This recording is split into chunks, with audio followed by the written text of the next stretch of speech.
Most people look at the spring and summer months in Minot as the home buying season, but there's definitely some advantages to start looking for a house or shopping for homes in the wintertime. And let's talk about a few of those. So one of the biggest factors is just going to be less competition out there. There's definitely less people looking for homes in the wintertime. So you're going to have a little bit more breathing room, have time to take a look at it, maybe a deeper dive. The good homes still sell fast, but you're going to get a little bit more time to look and make that decision that you didn't have before.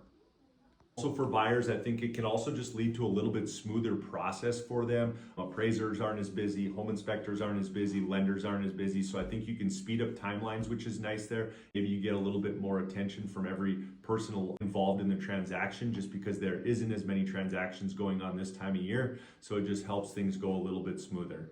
Along with that, just looking at homes in the wintertime gives you a total different look at the home. You can see how different parts of the house are heated. How does the home handle snow? Where do people put their snow at? It just gives you a whole different perception of the home than you usually see in the summer. Summer usually cut and dry, pretty straightforward, but there's a lot of things in wintertime exposes in a home. You get to see all those things.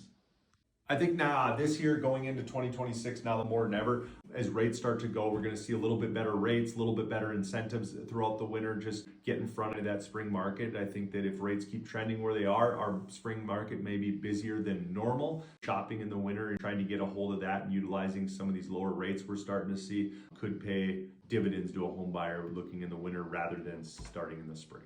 So taking all those things into consideration, if you've been thinking that you were going to start looking at homes in the spring, this may push you to start looking this winter. Doesn't mean you have to buy this winter, but if you're approved, you have your finances in place, there's definitely some advantages to start looking this winter.